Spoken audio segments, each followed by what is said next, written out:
అందరికీ నమస్కారం. భగవద్గీత 6వ అధ్యాయం ధ్యానయోగంలో 46వ శ్లోకం.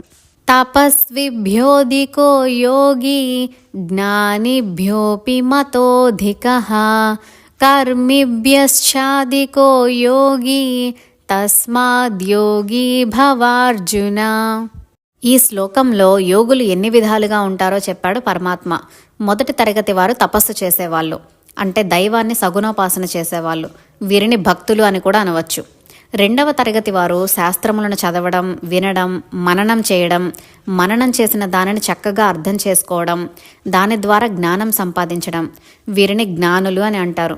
మూడవ తరగతి వారు యజ్ఞములు, యాగములు, క్రతువులు, వ్రతములు, పూజలు మొదలగు కర్మలు చేసేవాళ్ళు. తర్వాతి తరగతి వారు యోగులు.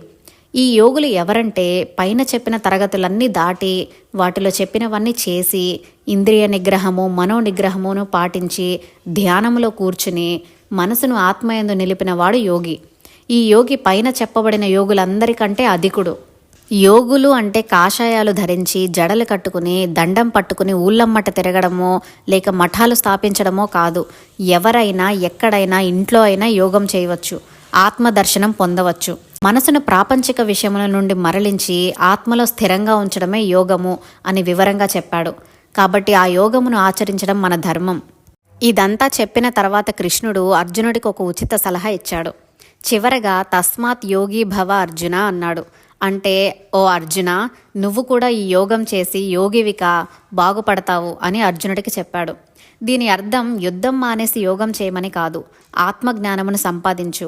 నీవు వేరు, ఈ శరీరం వేరు. ఈ శరీరం కొరకు చింతించకు, ఆత్మదర్శనం చేయి. నీ కర్తవ్యమును నువ్వు నిర్వర్తించు, దాని ఫలం గురించి ఆలోచించకు అని బోధించాడు.